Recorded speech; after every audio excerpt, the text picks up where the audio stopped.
Assalamualaikum teman Beranda Trisa semuanya. Apa kabar?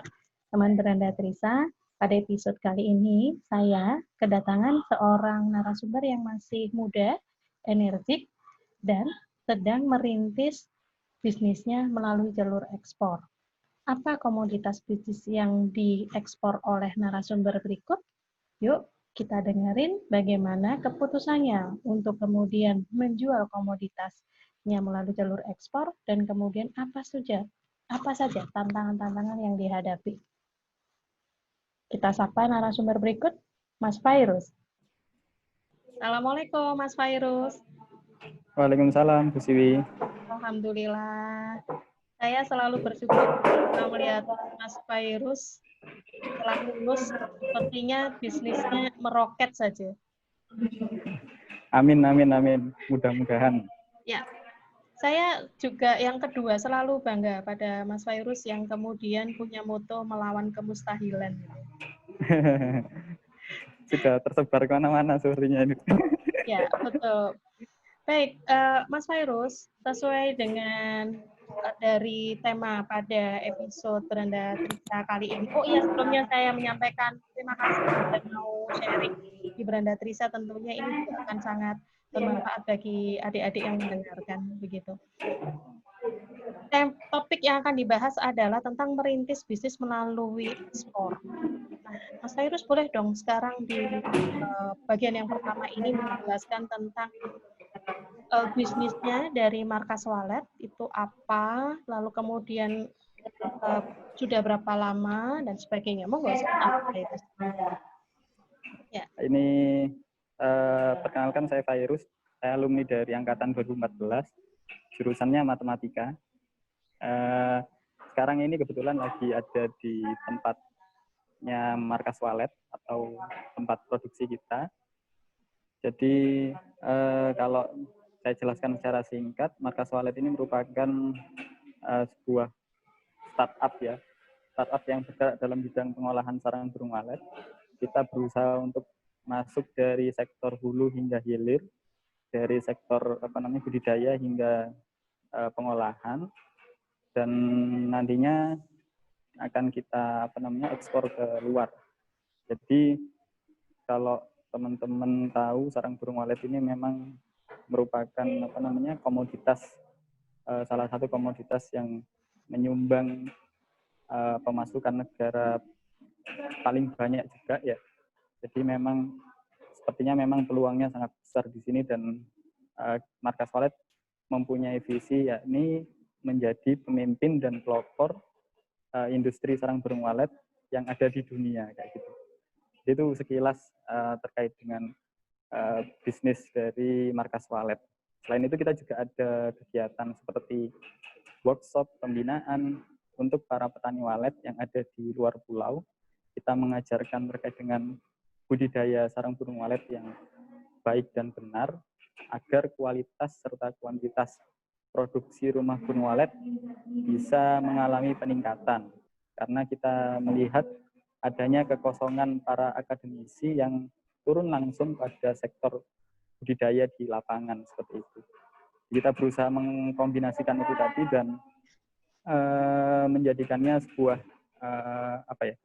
garis linear yang menghasilkan suatu produk yang nantinya akan siap untuk diekspor, yakni bahannya bahan setengah jadi kayak gitu. Ya. Itu untuk awalnya. Jadi seperti itu. Ya, Mas Fairuz, tadi ada yang menarik nih. Sudah mulai mengekspor gitu. Sudah berapa lama nih merintis mulai mengekspor sarang burung walet? Ya, aslinya kalau secara waktu memang Markas Walet hampir 2 tahun. Oktober besok itu sudah menginjak usia kedua tahun. Kalau mau masuk ke pasar ekspor sendiri, kemarin Juli, Agustus itu sudah mulai masuk pasar ekspor. Cuman yang benar-benar kita anggap kita masuk ke pasar ekspor itu baru bulan Januari kemarin sampai bulan Juni ini. Ya. Kalau awal mulanya memang kita babat alas, tapi kalau kemarin ini sudah sifatnya business to business, artinya sudah menjalin kerjasama dengan salah satu perusahaan juga yang yang menerima hasil produksi kita kayak gitu. Ya. Negara mana nih Mas Fairuz sebagai tujuan pertama ekspornya? Kalau negaranya sementara ini yang menjadi yang menjadi penerima utama memang di negara China. Cuman kadang-kadang kita juga kirim ke Hong Kong sama Taiwan. Untuk yang menjadi perhatian di sini biasanya kalau karakter dari produk sarang walet ini memang mereka mempunyai beberapa persyaratan kalau masuk ke ekspor ya. Kalau ke negara, khususnya di negara China. Kalau di negara selain China itu syaratnya sangat dipermudah oleh pemerintah Indonesia kayak gitu. Itu ini ya, dukungan pemerintah ya untuk dukungan pemerintah. Karena memang Indonesia yang terbaik begitu, mungkin Mas Fairuz. Kualitas sarang burung walet ya. Iya, karena dulu pernah ada cerita waktu dinasti Chang itu awal mula kenapa kok sarang walet dari Indonesia ini diminati oleh warga negara di China.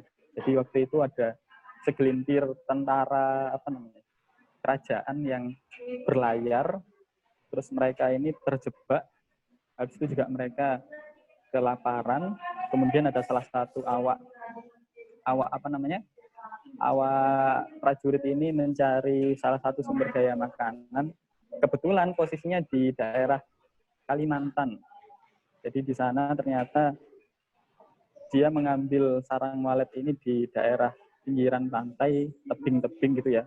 Kemudian dibawalah, kemudian dijadikan masakan. Perjalanan pulang ke China itu ternyata mereka masih berputar-putar, hampir beberapa lama gitu ya. Ternyata efeknya adalah ketika sampai di China, orang-orang yang ada di sana itu, kerajaan di sana, kaget melihat pasukan ini tadi kulitnya itu glowing, terus habis itu juga awet muda, itu secara histori. Makanya dari secara histori kita menang kuat karena sudah terjalin adanya budaya antara kerajaan sana dengan warga di Indonesia, dan itu yang menjadi alasan mengapa kok sarang walet di Indonesia banyak dikonsumsi di China.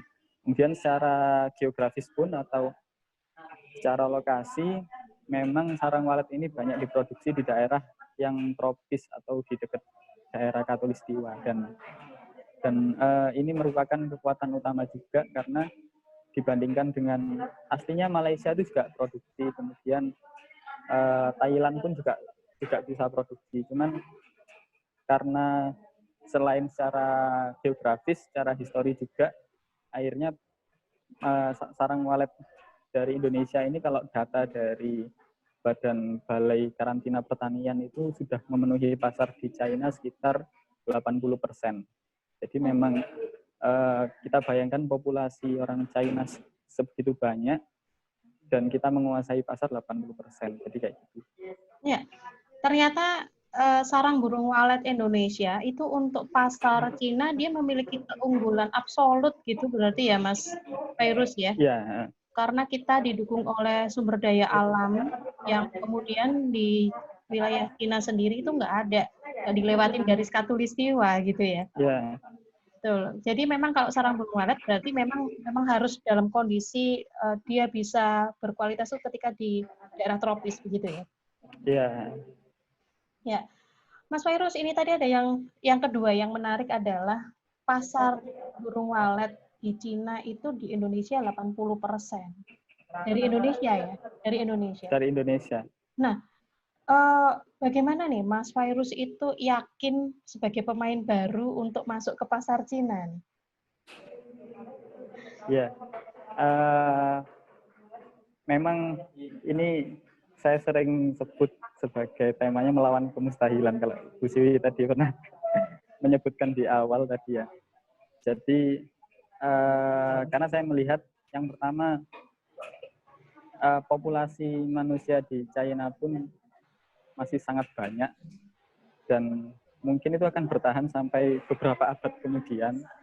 Kemudian juga dilihat dari budaya, karena budaya ini kalau seumpama orang China itu memang budayanya sangat mengakar, tidak hanya di makanan, dalam pendidikan karakter secara personal pun juga mereka punya budaya khusus dalam kegiatan yang lain, kayak kegiatan kultural yang lain pun juga mereka juga kuat. Artinya memang ini alasan formal yang pasti permintaannya setiap saat pasti akan mengalami konstan, dan saya rasa belum akan ada penurunan signifikan, kecuali kalau memang ada nih isu raja atau kerajaan baru yang menemukan yang lain. Nah, tapi itu kan sekarang sudah tidak ada lagi.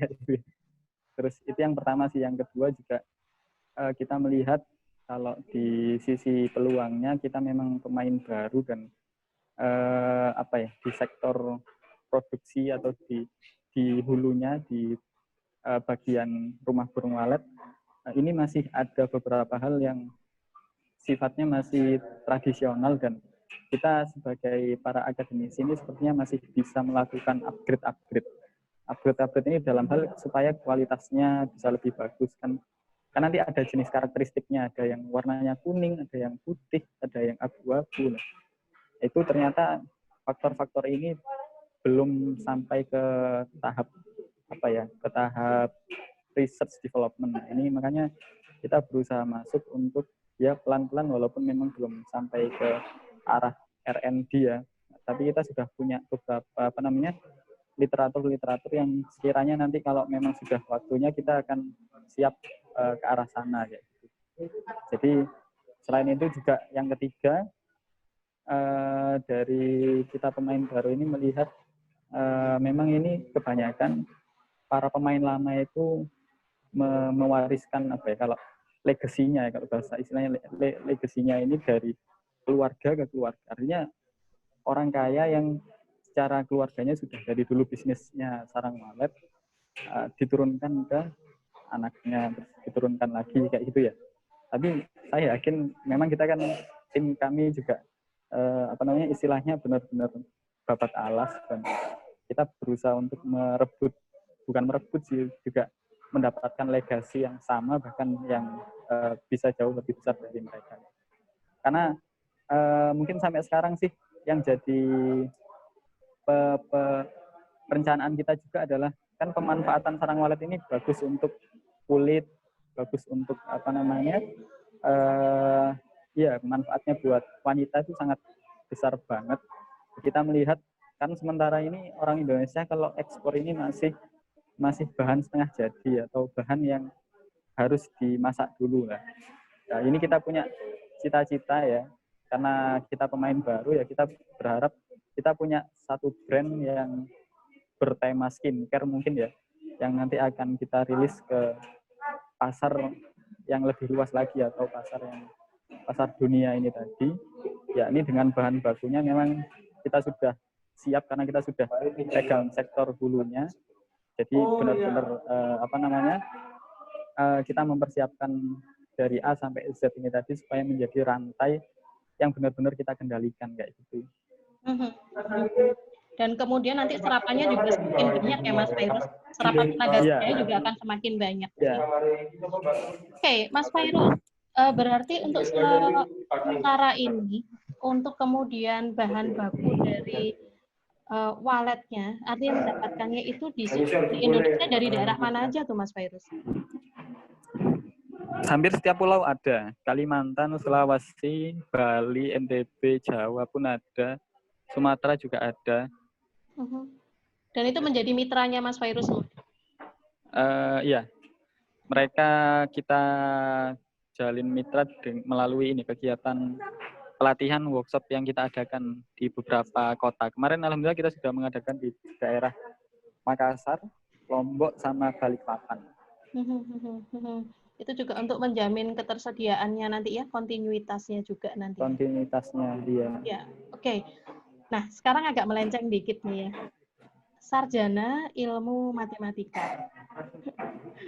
Lalu kemudian bisnis sarang burung walet. Nah, yang saya tanyakan adalah dari mana nih ilmu tentang rintisan bisnis ekspor nih Mas Khairul? Silakan. Jadi memang perjalanannya sangat panjang. Jadi awal mulanya kan memang berganti-ganti dan kemudian saya mencari satu sektor yang kira-kira saya bisa lihat peluang pegang dari dari hulu sampai hilirnya yang bisa long life, artinya bisnis yang memang bisa digunakan. Saya mikirnya bisa berkepanjangan, artinya ya benar-benar diperhatikan dari sektor ujung sampai akhir. Kemarin ceritanya saya belajar di matematika itu aslinya nggak diajarin sih, kan saya coba mencari-cari relasi gitu ya. Alhamdulillah saya belajarnya juga dari alumni FEB, itu namanya Mas Samsul Alam.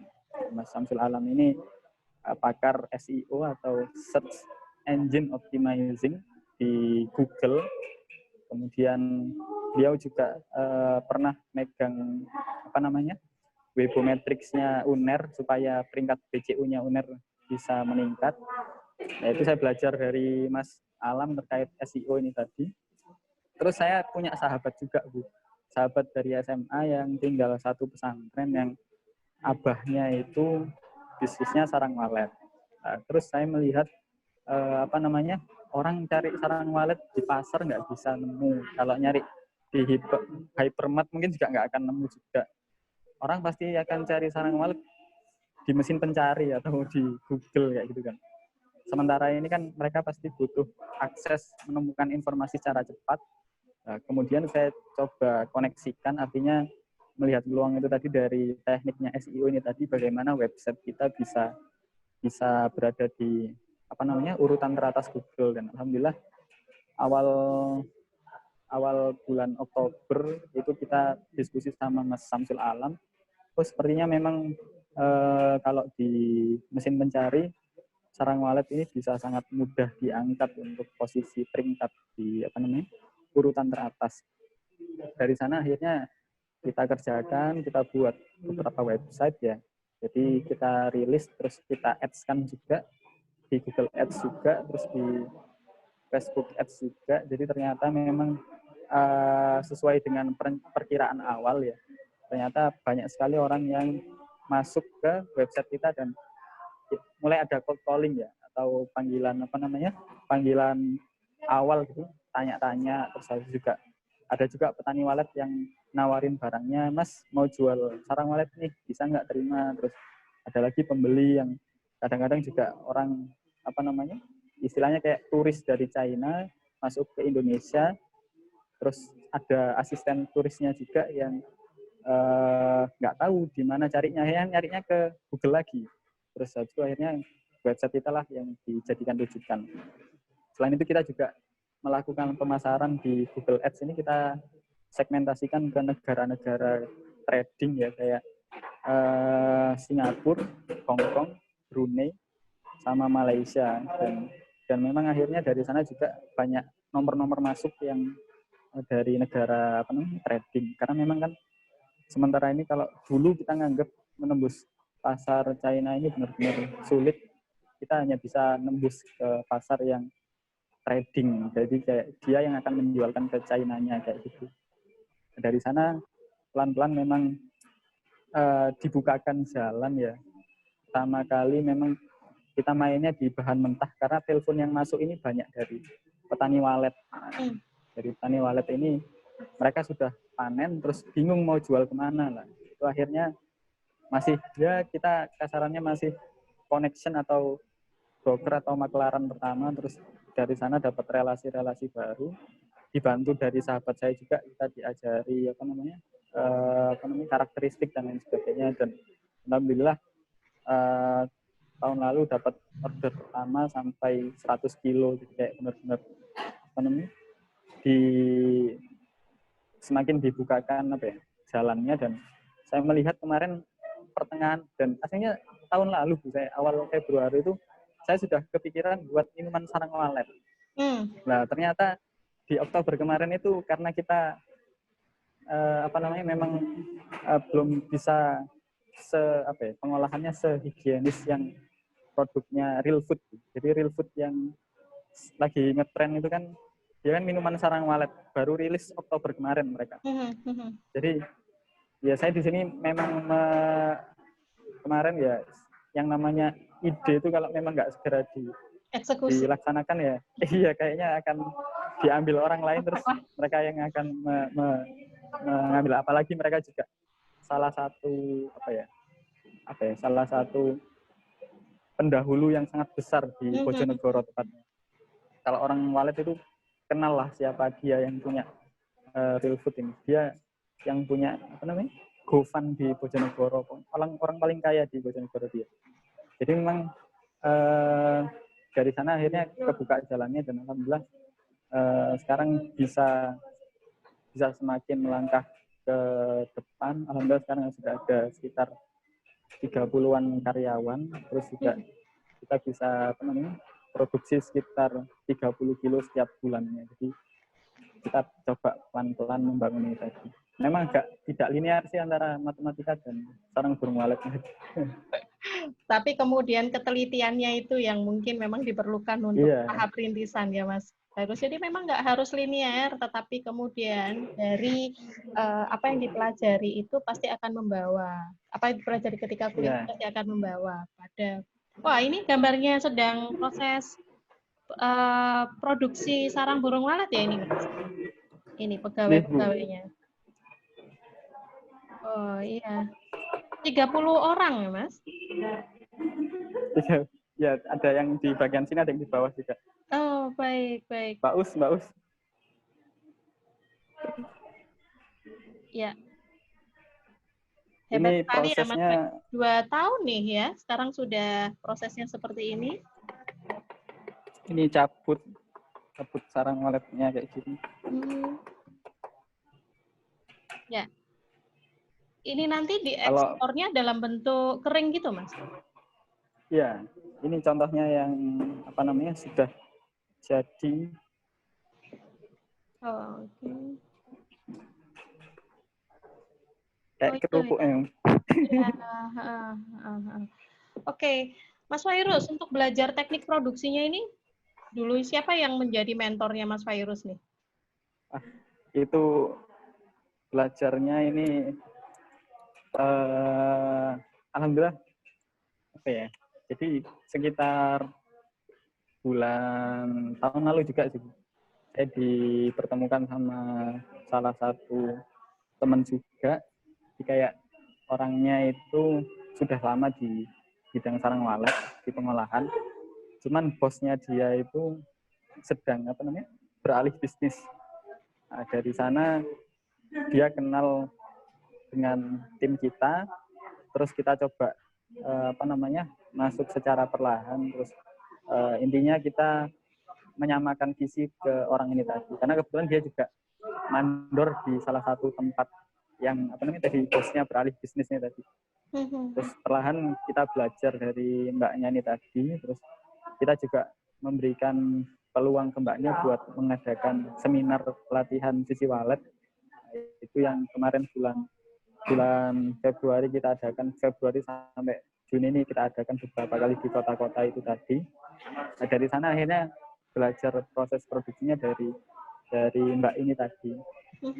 Dan alhamdulillah memang kalau dibilang proses produksi ini memang sangat detail, dan saya merasa manfaatnya di matematika baru kerasa saat ini ketika bersentuhan langsung dengan setiap detail prosesnya, karena semua hal itu benar-benar harus terukur. Kayak airnya persyaratannya harus, kalau kemarin kita bisa masuk ke pasar China ini persyaratannya TDS airnya harus sekian, terus juga airnya harus mengalir, terus juga kalau pengeringannya harus pakai alat ini. Jadi memang butuh ketelitian yang terstandar, dan di pegawai pun juga harus bisa bisa benar-benar diawasi secara berkala, karena kalau dulu yang kelemahannya di sebelumnya itu memang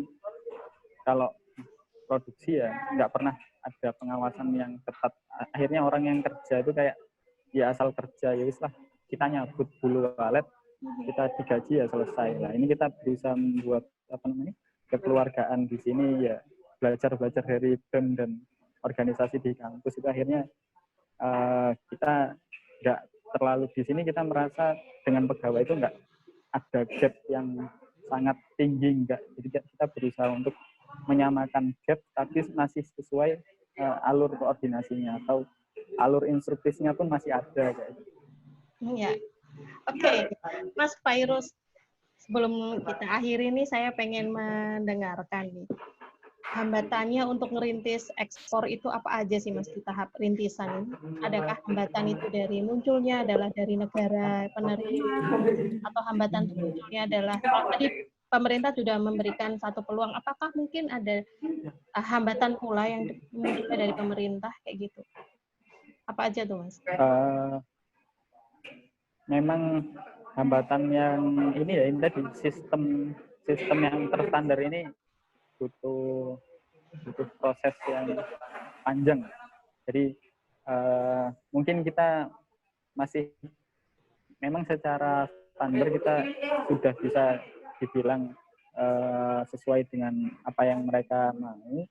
Cuman kan lagi-lagi kalau kita bicara ekspor harus ada sertifikasi, terus harus ada apa namanya ISO-nya lah. Ini yang mungkin kalau kita yang masih tahapan merintis ini ya kesulitannya di sana tadi ya, mendapatkan sertifikasi. Kalau sarang burung walet ada sertifikasi khusus namanya CNCA atau saya lupa singkatannya bahasa China lah, itu kayak sertifikasi khusus untuk sarang walet ini bisa kedeteksi dari, jadi per biji itu tahu ini berasal dari pengolah pabrik mana dan rumah walet di daerah mana. Itu kan sangat kompleks dan membutuhkan apa namanya pembiayaan yang sangat tinggi lah. Itu yang mungkin kita masih kesulitan di mendapatkan sertifikasi itu tadi. Kemudian yang kedua juga budaya di tadi yang saya bilang, budaya pekerja yang benar-benar bisa sesuai sistem ini masih kita mencari apa namanya rumusnya, karena kalau seumpama kita nggak melakukan pengembangan pegawai gitu kan kita ngajari lagi sesuai dengan setelah itu kadang-kadang riskan juga, artinya barang ini kalau salah satu biji itu bisa perusahaan bisa rugi 100.000 misal katakan itu. Jadi kita benar-benar harus apa namanya harus concern buat memperhatikan kinerja pegawai yang baru itu tadi. Jadi memang untuk ekspansinya harus benar-benar pelan-pelan, bertahap, dan ya sesuai dengan apa namanya sistem atau SOP yang nantinya kita sudah siapkan ke calon pegawai baru kayak gitu. Sama yang terakhir sih, karena memang kita masih di pengolahan dan masih berusaha masuk ke budidayanya, artinya masuk ke budidaya ini adalah masuk ke mempunyai rumah burung waletnya. Nah ini yang kita masih apa namanya berdoa terus supaya tahun depan bismillah bisa punya rumah burung walet sendiri kayak gitu. Jadi kan kalau punya rumah burung walet sendiri kan enak kan, sementara ini kan kita masih ngambil dari petani walet. Nah, kalau sudah punya rumah burung walet sendiri artinya kos buat apa namanya hasil alamnya kan akhirnya kan kita istilahnya apa ya itu rezeki yang datang dari langit kan. Iya, artinya masih muter pada diri kita sendiri gitu kan. Iya, kita nggak perlu beli sarang waletnya, kita cuma beli rumah burungnya itu tadi supaya bisa ada isinya sarang walet kayak gitu. Nah, itu yang kita masih terus berdoa supaya bisa punya. Kalau target sih kita tahun depan harus punya 100 rumah burung walet. Amin. Walaupun nanti bukan punya kita sendiri, jadi mitra kayak misalnya kayak gitu. Ya, baik Mas Fairuz, ini menarik sekali ya diskusinya dari bagaimana Mas Fairuz mulai merintis markas walet ini, lalu kemudian bagaimana kamu memiliki suatu keinginan untuk bisa membuka lapangan pekerjaan dengan membuka produksi dari hulu ke hilir melalui potensi dari sarang burung walet. Saya selalu berdoa supaya semuanya dimudahkan, sehingga niat mulianya Amin, amin. itu nanti bisa diijabah oleh Allah SWT. Gitu. Terima kasih Mas Fairuz atas kesempatannya. Ya, Siap, Bu semoga Sri. materi yang tadi diberikan tentang merintis usaha dengan jalur ekspor untuk sarang burung walet itu bisa membuka wawasan teman-teman yang mendengarkan pada hari ini, pada episode hari ini. Terima kasih, semoga selalu sehat. Salam buat keluarga. Oke, siap. Terima kasih, Bu Sri. Sama-sama. Baik, teman beranda Trisa, itu tadi adalah sharing dari Mas Fairuz tentang rintisan usaha sarang burung walet yang kemudian diekspor di negara Cina. Semoga teman-teman dapat mengambil manfaat dari episode beranda Trisa pada hari ini. Beranda Trisa, kami yang sharing, Anda yang sharing. Assalamualaikum warahmatullahi wabarakatuh.